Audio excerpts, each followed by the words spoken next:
વડોદરાની દિવેર નર્મદા મઢી પાસે નર્મદા નદીમાં નહાવા પર પ્રતિબંધ. નારેશ્વર ઘાટ લીલોદ શાયર પાસેથી પસાર થતી નર્મદા નદીમાં નહાવા પર પ્રતિબંધ મુકાયો છે. દિવેર નર્મદા મઢી અને નારેશ્વર ઘાટ પર નર્મદા નદીમાં ડૂબી જવાના કિસ્સાઓ બનતા જિલ્લા મેજિસ્ટ્રેટ દ્વારા જાહેરનામું પ્રસિદ્ધ કરી નહાવા પર પ્રતિબંધ મૂક્યો છે. જાહેરનામું ભંગ કરનાર સામે કલમ 188 મુજબ કાર્યવાહી કરાશે.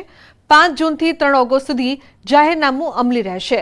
દિવેર નર્મદા મઢી અને નારેશ્વર નર્મદા ઘાટ પર મોટી સંખ્યામાં સહેલાણીઓ નહાવા આવતા હોય છે, ત્યારે ઘાટ પર કોઈ અનિચ્છનીય ઘટના ન બને તેની તકેદારી લઈને આ નિર્ણય લેવાયો છે.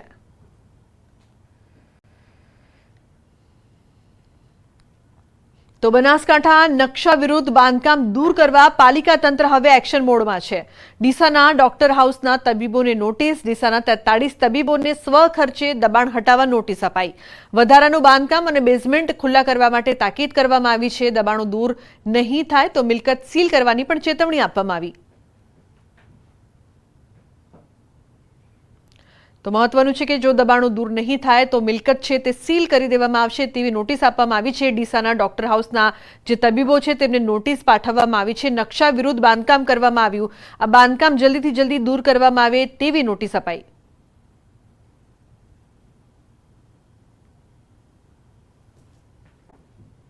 ખબર સામે આવી રહી છે. ગુજરાતથી હવે 400 કિલોમીટર દૂર છે ચોમાસું. માત્ર 5 દિવસમાં ગુજરાતમાં પહોંચી શકે છે ચોમાસું. ચોમાસું મહારાષ્ટ્રમાં ધમાકેદાર તેની શરૂઆત થઈ ચૂકી છે, ત્યારે ગુજરાતમાં સમય કરતા વહેલું પહોંચી શકે છે ચોમાસું. રત્નાગીરી, સોલાપુર, મેડકમાં ચોમાસાનું આગમન થઈ ચૂક્યું છે.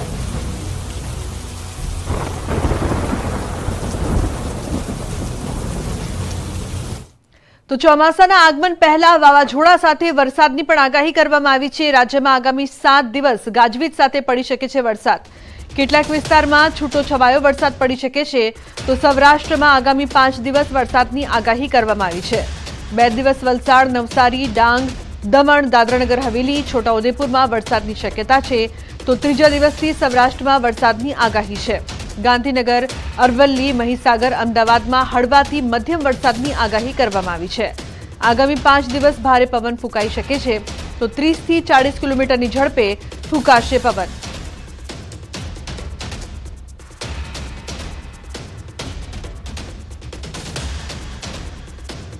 डे 1 से लेकर डे 7 तक गुजरात रीजन पे आइसोलेटेड प्लेसेस पे लाइट टू मॉडरेट रेन होने का पूर्वानुमान दिया गया है और सौराष्ट्र रीजन में डे 3, डे 4, डे 5, डे 6 और डे 7 में लाइट रेन होने का पूर्वानुमान दिया गया है और थंडरस्टॉर्म की वार्निंग दी गई है डे 1 से डे 5 में गुजरात रीजन के लिए और डे 3 से डे 5 के लिए सौराष्ट्र रीजन के लिए थंडरस्टॉर्म की वार्निंग दी गई है, जिसमें जिस टाइम थंडरस्टॉर्म होगा उस टाइम विंड की स्पीड 30 से 40 किलोमीटर पर आवर के बीच में होने का पूर्वानुमान है. તો સાયક્લોનિક સર્ક્યુલેશનના કારણે પડશે વરસાદ. પ્રી મોન્સૂન એક્ટિવિટીના કારણે જામશે વરસાદી માહોલ. 15 જૂને બેસશે ચોમાસું. જો કે 11 થી 13 જૂન દરમિયાન પણ વરસાદ પડી શકે છે. આગામી 5 દિવસ ગુજરાતમાં મહત્તમ તાપમાનમાં ઘટાડો થશે. અમદાવાદમાં 41.7 ડિગ્રી જ્યારે ગાંધીનગરમાં 41.5 ડિગ્રી તાપમાન નોંધાયું છે. ये साइक्लोनिक सर्कुलेशन पिछले 3 दिनों से साउथ गुजरात और नॉर्थ गुजरात के आसपास परसिस्ट कर रहा है, जिसके कारण जो अभी रेन हो रही है ये प्री मानसून की रेन है और आने वाले दिनों में ये साइक्लोन बना रहा और एक्टिव रहा तो ये रेनफॉल जो गुजरात रीजन का जो नॉर्मल डेट है 15 जून मानसून प्रोग्रेस का, तो ये उसके संदर्भ में भी ये बारिश होगी. हाँ, मानसून की जो बारिश है वो 15 जून से पहले भी होने का पूर्वानुमान है, जो मतलब ये 11 और 12 और 13 की जो डेट है. તો ઉનાળો હવે પૂર્ણ થવાને આરે છે, ત્યારે હજુ પણ કાળઝાળ ગરમીનો પ્રકોપ જોવા મળી રહ્યો છે. ત્યારે મોરબીમાં ગરમીથી લોકો ત્રાહિમામ પોકારી ઉઠ્યા છે અને મોરબીમાં એસી, પંખા, કુલર, ફ્રીજ જેવી ઇલેક્ટ્રોનિક આઇટમની માંગમાં પણ ગત વર્ષ કરતાં ખાસો વધારો જોવા મળ્યો છે. ત્યારે હાલ એસીની ડિમાન્ડ એટલી વધી ગઈ છે કે એસીનો સ્ટોક ખૂટી પડે તેવી સ્થિતિ સર્જાઈ છે. આ વર્ષે કહેવા જઈએ તો 1600 થી 1800 આપણે એસી આ વર્ષે વેચેલા છે. એસી થઈ ગયા, પ્લસ આપણા ફેન છે, ફેનમાં બી વધારો આવ્યો છે આ વખતે. પછી આપણું કહેવાય કુલર છે, વોટર કુલર છે, એના બી વધી ગયા છે. પ્લસ આપણા ફ્રીજમાં છે, ફ્રીજમાં એમ કહેવા જઈએ તો પછી જેટલી ઠંડી વસ્તુ છે આ વખતે વધાવો આ વખતે વધી ગયો છે. આ એસીની રિક્વાયરમેન્ટ માટે આવ્યો છું, કેમ કે એક એસી તો છે જ ઓલરેડી કરે, પણ આ તો ગરમીના કારણે બહુ ટેમ્પરેચર ગરમીના કારણે રહ્યું ને, બહુ ગરમી છે એટલે બીજું પણ નાખવું છે. બીજી તરફ અંગ દઝાડે તેવા તડકાના કારણે ચામડીને અનેક ગણું નુકસાન થયું હોય છે અને આના કારણે અનેક સમસ્યાઓ પણ ઉદ્ભવે છે. ત્યારે તડકામાં બહાર નીકળતી વખતે પણ ખૂબ ધ્યાન રાખવું પડે છે. જ્યારે બીજી તરફ બાળકો અને વૃદ્ધોને ગરમીમાં વિશેષ ધ્યાન રાખવાની જરૂર પડતી હોય છે. પરંતુ હવે જલ્દી વરસાદ આવે અને બધાને આ ગરમીથી છુટકારો મળે તેવી મોરબીવાસીઓ આશા વ્યક્ત કરી રહ્યા છે. ગરમીની તો વાત જ પૂછો, અજત ગરમી પડી રહી છે. રસ પીવો પડે, લીંબુનું શરબત પીવું પડે છે, બરોબર. ચક્કર આવી જાય એવી ગરમી, હાઈફાઈ ગરમી પડી જાય છે, બરોબર છે. તો આ બાબતમાં તો છે ને ભાઈ, ખરેખર મગજમાં બરફ રાખવા જેવો છે. આમ જો કેવો પરસેવો વધી જાય છે, 5-5 મિનિટમાં પરસેવો. રસ પીવો પડે છે, શરબત પીવું પડે છે. તડકાને લીધે એલર્જી થાય છે, અળાયું નીકળે છે, ખીલ વધારે નીકળે છે, હેરફોલ થાય છે, ચામડી કાળી પડી જાય છે, ધાધરની એવી અનેક સમસ્યાઓ જોવા મળે છે. તો એના પરેજી માટે આપણે ખૂબ જ ધ્યાન રાખવું પડે. સૌથી પહેલાં સૌથી વધારે પાણી પીવાનું, સાથે સાથે લિક્વિડ વધારે લેવાનું, કોકોનટ વોટર વધારે પીવાનું. તડકામાં જાઓ ત્યારે ઓઢીને જાઓ, ચૂંદડી બાંધીને જાઓ, પ્રોપર સનસ્ક્રીનનો ઉપયોગ કરો, ફૂલ સ્લીવના કપડાં પહેરો. આવી જ ખૂબ જ સામાન્ય તકેદારી રાખવાથી આપણે તડકાને સામાન્ય રીતે હરાવી શકીશું. તો જૂનાગઢમાં રસ્તાની કામગીરીમાં તંત્રની બેદરકારી અકસ્માતનું કારણ બની ગઈ છે. સાસણ મેંદરડા રોડ પર લાંબા સમયથી નિર્માણાધીન રોડને લઈને ડાયવર્ઝન આપવામાં આવ્યો છે. જો કે આ ડાયવર્ઝન છે કે મોતનો રસ્તો તે કહેવું મુશ્કેલ છે. તંત્રએ રોડ પર બેરિકેડ લગાવી ડાયવર્ઝનનું બોર્ડ તો મારી દીધું, પણ વૈકલ્પિક રસ્તો જ નથી બનાવ્યો, જેના કારણે લોકો ઝાડી ઝાંખરામાંથી ખાડા અને માટીના ટેકરાઓ પરથી જીવના જોખમે પસાર થવા મજબૂર છે. લોકોને પડી રહેલી હાલાકીને લઈને ન્યૂઝ 18ના સંવાદદાતા દિનેશ સોલંકી જ્યારે કવરેજ કરી રહ્યા હતા તે સમયે એક અકસ્માત થયો, જેનો વિડીયો કેમેરામાં કેદ થઈ ગયો. સમસ્યાનું કવરેજ ચાલી રહ્યું હતું ત્યારે એક બાઇક ચાલક ઝાડી ઝાંખરામાંથી પસાર થઈ રહ્યા હતા. ખાડાવાળા રસ્તા પર અચાનક બેલેન્સ ગુમાવતા તેઓ બાઇક સાથે પછડાયા. અકસ્માતના દ્રશ્યો જોતા જ અમારા સંવાદદાતાએ ચાલુ કવરેજને અટકાવીને માનવતા દર્શાવી અને બાઇક ચાલકની મદદ માટે પહોંચ્યા. દિનેશભાઈ સોલંકીએ અજાણ્યા બાઇક ચાલકને ઊભા કરીને તેમની મદદ કરી, સાથે જ બાઇક દોરીને રોડ સુધી પહોંચાડ્યો. જૂનાગઢ તંત્રની લાપરવાહી કહો કે બેદરકારી, જી હા, કારણ કે એ પ્રકારના જ અહીં દ્રશ્ય છે તે જોવા મળી રહ્યા છે. આપ આ જે દ્રશ્યો જોઈ રહ્યા છો તે જૂનાગઢથી મેંદરડા જતો રસ્તો છે, અને આ મેંદરડા નજીક જે રસ્તાનું કામ ચાલુ હોવાને કારણે અહીં એક પ્રકારે કહી શકાય કે આ રસ્તો છે તે બંધ કરવામાં આવ્યો છે અને વાહન ચાલકો છે તેઓ કાંટાની જાળીઓમાંથી પસાર થાય છે. જોઈ શકાય છે જે પ્રમાણે આ ચાલુ બાઇક ચાલક છે. બંધ કર. એક મિનિટ, ઓલી બાજુ આવી જાવ, બસ રેડી. એક મિનિટ ભાઈ, પાછળથી ધક્કો માર. રોહિત આલો ને લ્યો ને, ઉભા રહ્યો. ના ક્લાસ કરીને જવા જો ને, ધક્કો મારો ધક્કો. કુલદીપ ધક્કો માર.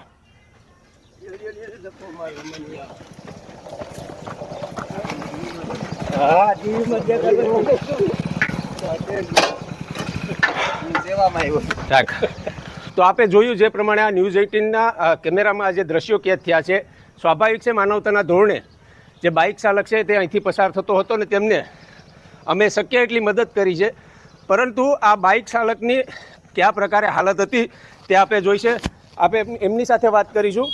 સાહેબ, આપનું નામ શું છે, ક્યાંથી આવતા હતા, કઈ રીતે આ ઘટના બની? મેંદરડા બાયપાસથી આવતો હતો ભાઈ, પડી ગયો જરીક. આ બાયપાસ ડાયવર્ઝન કાઢ્યો ને.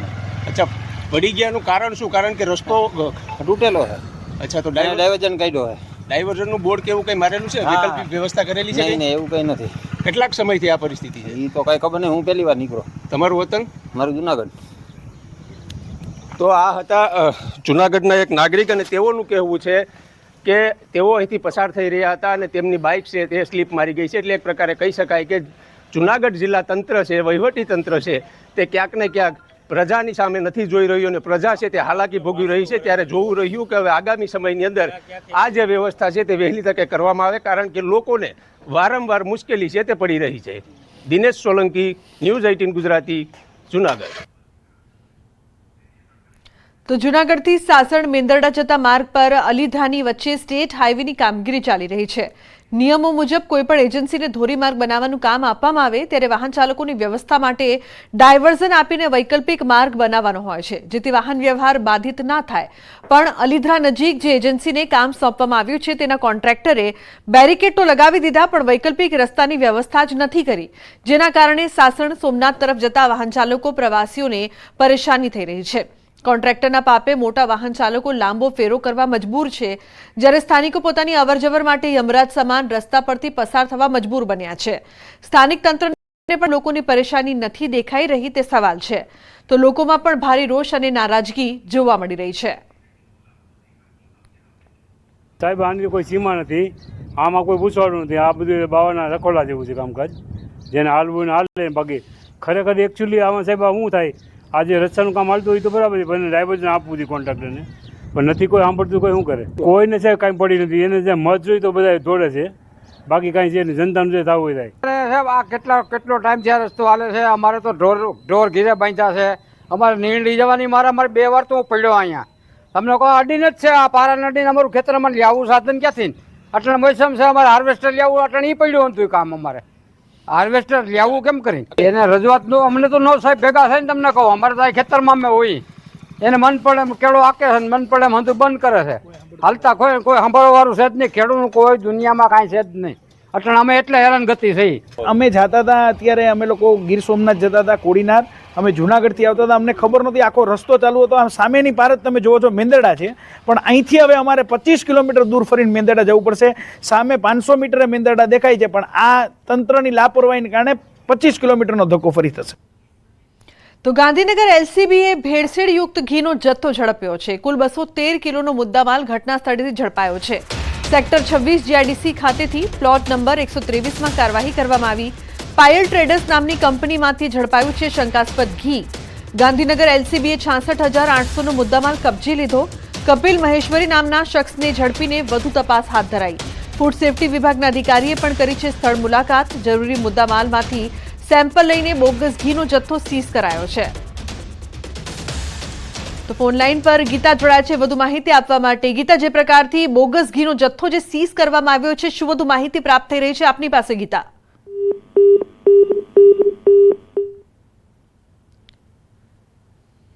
તો સંપર્ક કપાઈ ગયો છે. પાયલ ટ્રેડર્સ નામની કંપની છે કે જ્યાંથી આ ઘી ઝડપાયું છે, જે બાદ અનેક સવાલો ઉપસ્થિત થઈ રહ્યા છે. એલસીબીએ 66,800નો મુદ્દામાલ કબજે કર્યો છે અને હવે વધુ કાર્યવાહી પણ હાથ ધરવામાં આવશે. કપિલ મહેશ્વરી નામના શખ્સને ઝડપી લેવામાં આવ્યા છે.